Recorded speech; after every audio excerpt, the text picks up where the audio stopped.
Bonjour les amis, ravie de vous retrouver pour cette deuxième vidéo de ma coach à la maison.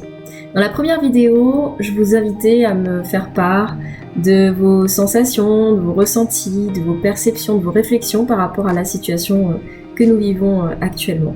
Tout cela nous donne des indications sur votre représentation de cette nouvelle réalité qu'est le confinement. Pour certains, le confinement procure une respiration dans une vie à 200 à l'heure, une possibilité de faire une pause et finalement de se reconnecter à soi-même et de se reconnecter à la famille.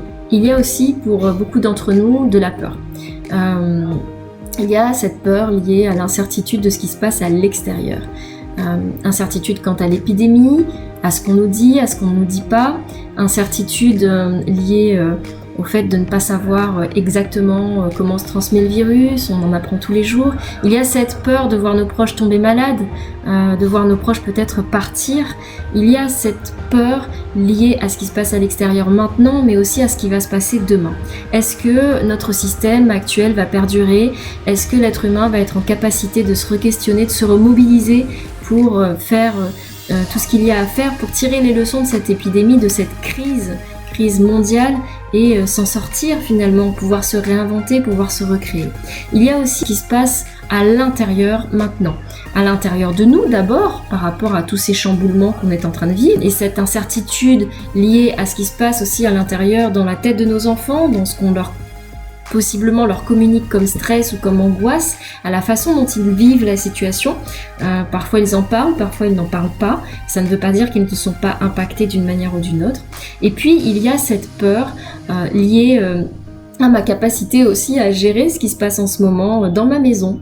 Est-ce que je vais être à la hauteur par rapport au fait de continuer à faire les apprentissages de mes enfants, de faire classe à la maison tout en étant tout en étant mobilisée sur le télétravail, sur ce que j'ai à faire moi au titre de mes activités professionnelles. Et je vous rassure, cette question-là, on se la pose tous en tant que parents et on se la pose finalement depuis qu'on est parents. Cette peur-là, on l'a déjà expérimentée, mais finalement, on l'expérimente aujourd'hui d'une autre façon. Une façon exacerbée, probablement, parce que ce qui se passe à l'extérieur comme à l'intérieur, c'est quelque chose qu'on n'a jamais expérimenté auparavant. Mais cette sensation de peur, on la connaît. Je dirais pas qu'on la maîtrise, mais voilà, c'est quelque chose qui était déjà là, présent avant. Et donc on a des ressources pour répondre à ces peurs-là. Cette peur, elle nous permet de nous remobiliser et de réinventer nos stratégies, notre cadre de référence pour s'adapter à ce principe de réalité qui est le nôtre aujourd'hui. Respecter le principe de réalité, je vous en parlais dans la première vidéo, ça va consister en fait à prendre en compte les exigences du monde réel et à prendre conscience aussi de la conséquence de ces actes dans ce nouveau contexte donné. Donc en fait, ça veut dire quoi? Ça veut dire qu'on va devoir revoir nos priorités. On va devoir s'adapter pour mieux vivre ce qui est là présent maintenant. On reconstitue donc notre cadre de référence par rapport à ce nouveau principe de réalité avec des stratégies actualisées et en mobilisant les ressources que nous avons à l'intérieur de nous, auxquelles nous pouvons faire appel, des ressources qu'on a pu engranger au fil des années, au fil de nos apprentissages, au fil des expériences qu'on a pu vivre. Le truc, c'est qu'on n'a rien vécu de similaire jusqu'à présent. Donc, on va voir comment on fait pour actualiser malgré tout sa stratégie en mobilisant ses ressources internes.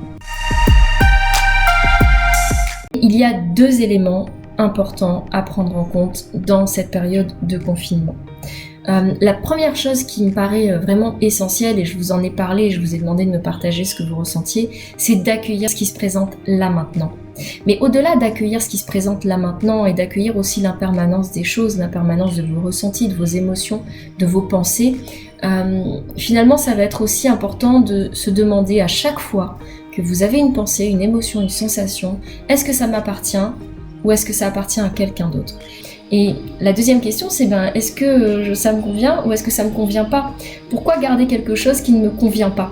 La deuxième chose importante, c'est de pouvoir adapter sa stratégie à la situation de confinement.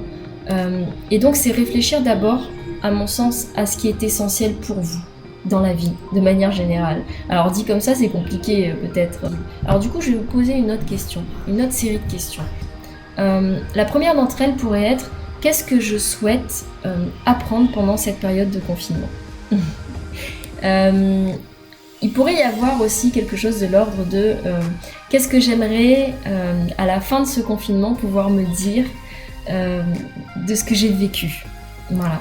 Quels souvenirs j'aimerais garder de cette période? Qu'est-ce que j'aimerais que mes enfants me disent dans quelques semaines, quelques mois, quelques années sur ce que nous avons vécu ensemble pendant cette période-là?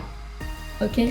Donc ça c'est important. En synthèse, qu'est-ce qui est essentiel pour vous dans cette période et qui dépendent exclusivement de vous? Sur quoi vous avez la main aujourd'hui pendant cette période de confinement? Voilà les amis, alors avant de vous quitter, je vous précise que je suis disponible pour un accompagnement à distance par téléphone si vous le souhaitez, gratuitement bien sûr, je le fais bénévolement pour vous aider, vous qui regardez mes vidéos, à mieux gérer cette période avec vos enfants à la maison. Je vous invite à me partager le fruit de vos réflexions si vous le souhaitez, si vous en avez envie bien évidemment. Et je vous dis à très bientôt pour une nouvelle vidéo dans laquelle on aura l'occasion enfin de découvrir certains outils de communication et de stratégie à mettre en place avec vos enfants pour que le confinement se passe au mieux. Je vous embrasse, belle journée à vous, à très bientôt.